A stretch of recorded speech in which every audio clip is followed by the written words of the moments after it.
one of the things that I will talk about is clinical integration. And before you get to clinical integration, you actually have to do clinical translation. So a lot of what I'm going to talk about is clinical translation. How do we get our ideas out of our heads and actually into the hands of the people that can use them? So I'll take you on a little journey. We're going to use a few examples. But first, I'm going to tell you about a funeral I went to last weekend. And I was at the reception for the funeral.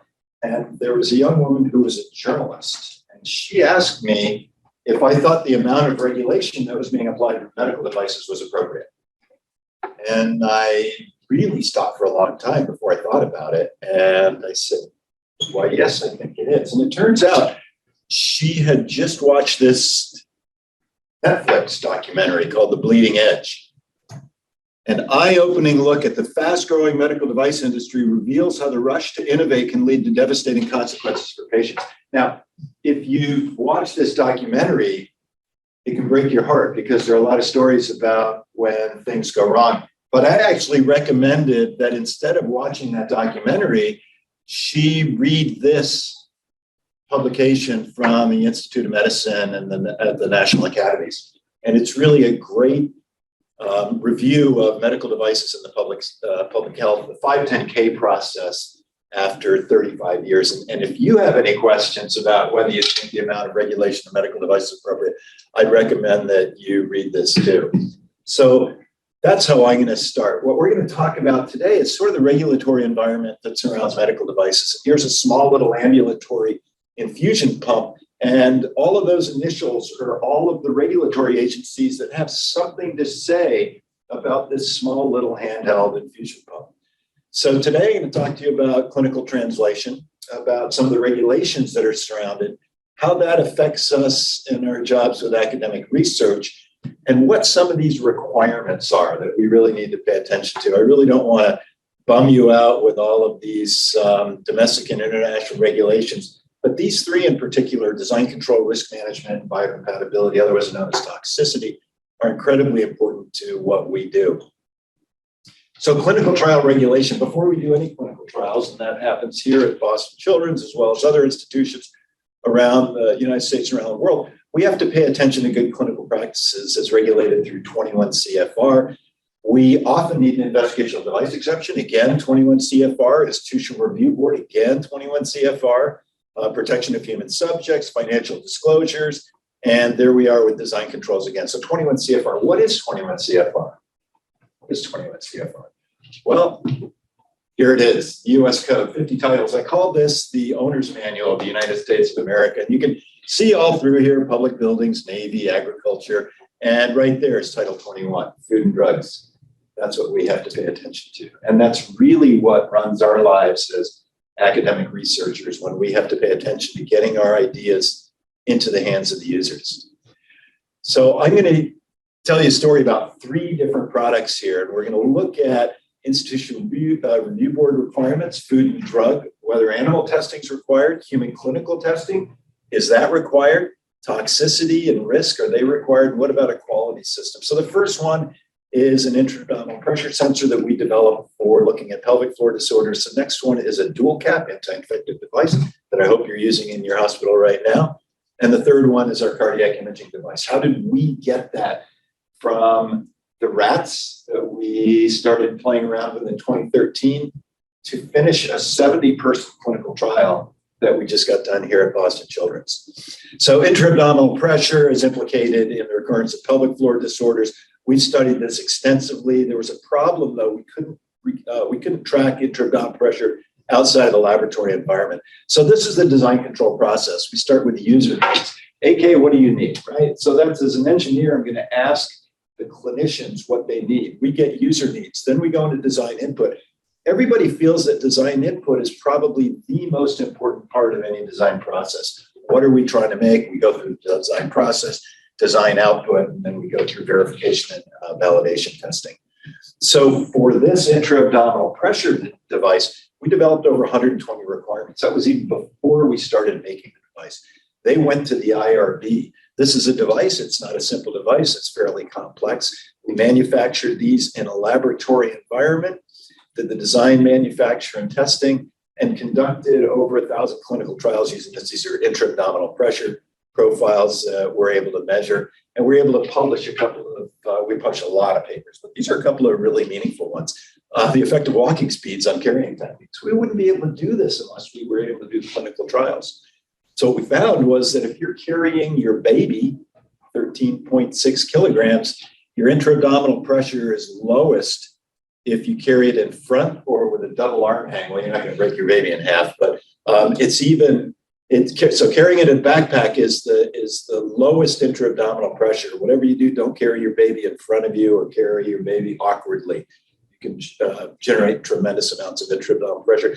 The second one was when we were able to tell women that they could exercise after pelvic floor surgery. So again, we wouldn't be able to do this if we didn't have clinical trial data. And women who have pelvic floor surgery, 1 in 9 women will undergo this surgery in this country. They were told not to do anything after surgery. 6 weeks after surgery, don't do anything, no exercise, nothing.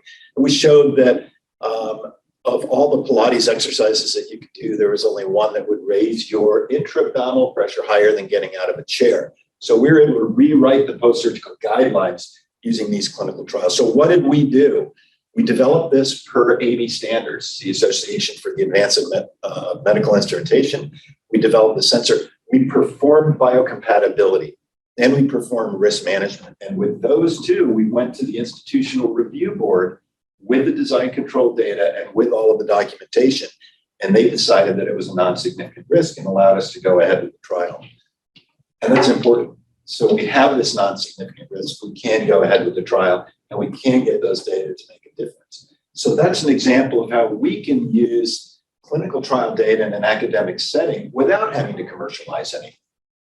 What about a commercial device? So this is a commercial device that we developed for infusion care. And so for infusion therapy, we see in the right-hand side of the screen, the male lure is connected to a needleless injection site. The needleless injection sites are all cleaned. So there are CDC protocols for cleaning the needleless injection site. Nothing, however, for the male lure. We went and collected a number of male lures from the intensive care unit, scanned them using scanning electron micrograph, and this is what they look like. Nothing until you zoom in. And you see that the surface is completely contaminated with bacteria. And so we had to come up with a way to not just decontaminate needleless injection site, but also the male lure as well. We came up with a design. It has a number of patents on it. And we were able to come up with a very clever way of sealing that male lure and bathing it in alcohol. The only data that we needed to get approval from the FDA in order to get this onto the market were these data right here. In vitro data showing that the bacterial reduction was less than 4 log units. That's all we had to show with bacteria and some yeast. And we were able to get to the market. As a result of that, we developed a number of different products that are used in hospitals now. We started in 2008 with a proof of principle. We sold the company to Merit Medical in 2018. The product's currently sold in 53 countries. We had to pass biocompatibility, similar to what we did with the previous project. We had to pass risk management, sterilization, and packaging, and prove that we had done this per design control. Then we received IRB approval. Then we received our 510K from the Food and Drug Administration. So what does that have to do with our cardiac project? Well, our cardiac project is really interesting because we're actually using technology that already has a 510K clearance. So it's been 510K cleared for urogyne applications, laparoscopy, for pulmonology applications. And here's one of the most important things. The sterilization reprocessing has been validated. However, there were no indications that Mauna Kea had gone after for cardiac surgery. So how do we get this now to be used in open heart surgery? It was used in endoscopes, it was used in bronchoscopes, it was used in cystoscopes, but it was never held by a surgeon's hand and used in open heart surgery. So how do we go about doing that? This is one of the very first studies that we did. Abhijit showed some of this work where we were able to essentially validate that reticulated cardiac tissue was very different than striated cardiac tissue in its neuronal phenotype. And so on the right-hand side of your screen there, you see HCN4, which Dr. Sanders so eloquently was able to explain was hyperpolarized calcium N-gated sodium channel or something like that. Is that right, Frank? Close. Close enough. Close enough. And I want to draw your attention to the bright green reticulated HCN4 positive cells on the right-hand side and the absence of that on the left-hand side. So we were able to use pattern recognition at that point and this change in the pattern in order to identify nodal versus non-nodal regions of the heart. And this is what it looks like when we scanned these tissues. And so this was a very exciting. These were done in explanted Langendorf perfused rat hearts, and we were ready to move forward. But we also thought this is a catheter, and this sure looks like a catheter. It's long and skinny. It's really flexible. And catheters go where? Catheters go in the bloodstream.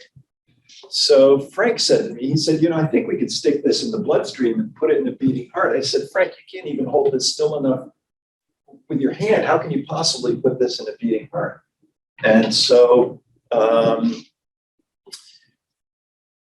question was, could we access the right atrium in these animal models? Could we do it in a beating heart? What about this proof of principle? Will it work? And I said, it'll never work, but let's do it anyway, because maybe we can understand what some of the limitations are. So Frank went ahead. I think I probably still on lunch for this one. And this is what FCM looks like in the beating heart. And this is what it looks like when you can see erythrocytes flowing through the blood vessels. And here's what it looks like in a bigger blood vessel. In a blood-filled beating heart, we're able to take these images using a confocal microprobe. In addition, it'll even show us areas of fibrosis. So maybe we put this in one of Shelley's scarified hearts and maybe we can see something, but it was really exciting for us. And so before I get to this, I'll tell you, we wrote a grant. We're thinking of writing a grant. And so we went to the FDA and we had a conversation with the Food and Drug Administration. And we said, we'd like to use this in a blood-filled beating heart. And they said, well, you can't do it until you do sterilization validation. We said, well, that's great because Mauna Kea has already done sterilization validation and we're just going to use their reprocessing protocol. And they said, no, you're not, because their reprocessing protocol never validated it in flowing blood. And we said, well, wait a minute, that doesn't make sense. There are no nooks and crannies on this thing. It's not like an endoscope or a biotome or anything like that. And they refused to back down. And they said we could not continue these studies. I think we got $50,000 from the University of Utah to do some pilot studies. And we could not move forward because the FDA wouldn't allow us to do these clinical trials. We thought it was going to be a slam dunk based on some of the stuff that we did here at Boston Children's. So what's the biggest risk in using the Mauna Kea device off-label? In other words, it's supposed to be used in an endoscope, it's supposed to be used in a bronchoscope, cystoscope. What's the risk associated with using that instrument in a handheld application on an arrested pediatric heart? Well, we thought, well, it's going to be the device. It's going to be the device. The FDA said, no, it's not the device, it's the drug. And so where we thought we were kind of have to get an investigational device exemption, we ended up having to get an investigational new drug exemption. And those are the three happiest words that I've read in the last 10 years. Well, maybe not, but certainly associated with this project. Study may proceed. When you get that from the FDA, you can go do your happy dance because that's great information to get. And so we submitted this, and I will say that there's no way that we would have gotten this without the Center for Clinical Translation. Is that right? Here at Boston Children's, they were incredibly helpful for what we're doing. And so we were able to proceed with the study. And as a result, we're able to do first in human trials. This was reported back in 2020. I think we started these trials in 2018. And this is what the system looks like. This is the tower that we use. This is the one that Abhijit wheels into the operating room every time a surgeon wants to use it. Those are the catheters that you see, and they're being held by hand. Sometimes the surgeons use forceps to hold on to those. And this is the clinical setup, so the OR setup. As Abhijit mentioned earlier, we have the FCM tower with an FCM assistant. So FCM stands for fiber optic confocal microscopy.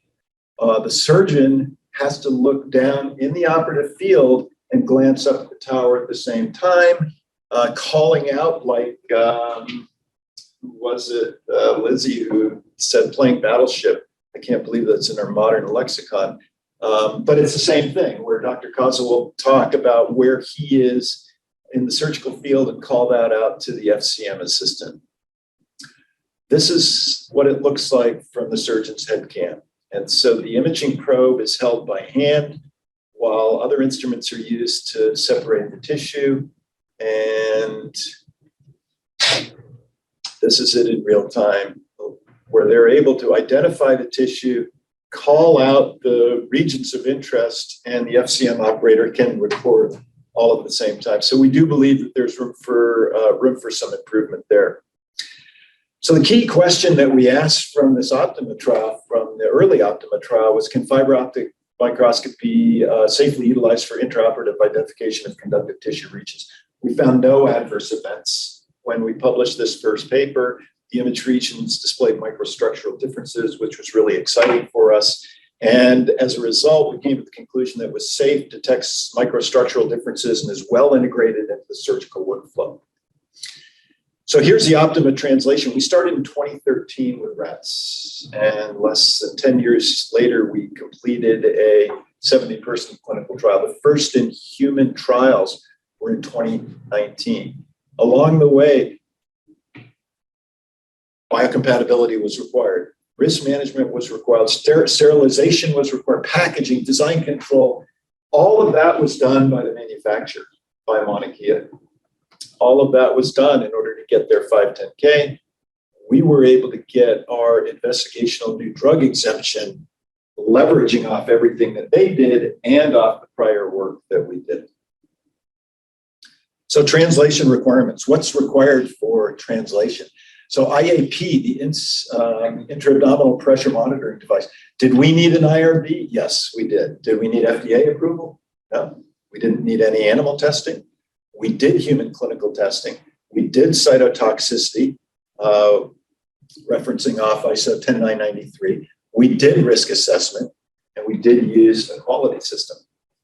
For the commercial device, the dual cap device, yes, an IRB was required. Yes, a 510K was required in order to commercialize this device. No animal testing, no human clinical testing. The only reason we needed IRB approval was so that certain clinics could trial our device. We did have to do cytotoxicity, we did have to do risk, and we did use a quality system. As far as the cardiac, it's very similar, although we did do human clinical trials. So we didn't need an IRB, we didn't need a FDA, and we needed a 510K and an IND. That was, they were both granted by the FDA. 510K was to the manufacturer, the IND was to Boston Children's. We did have to perform animal testing and human clinical, and toxicity and risk was done. Quality system used was ISO 1345. So I think the message that I'm trying to give here is that this is a complicated scenario, but it's not so complicated that you can't do it. You need perhaps a regulatory person, you need some help from your clinical translation people, you need an engineer maybe who's gone through this once or twice before, and you need to be diligent. So I'd like to acknowledge my colleague Frank Saxa and our graduate students Chao Huang and George Johnson at the University of Utah. Of course, none of this is even possible without AK. I remember in 2008, I think, Frank and I were having lunch, and Frank said, I met this doctor from Primary Children's who has a really good idea of what we could do with our confocal imaging system. I remember that very well. AK, none of this would be possible without you. And of course, Abhijit, thanks for all of your help. Our friends in Paris, Francois Lacombe and Krista Hansky, and then the funding that came from the National Heart Institute, mostly National Heart, Lung, and Blood Institute. Thank you very much.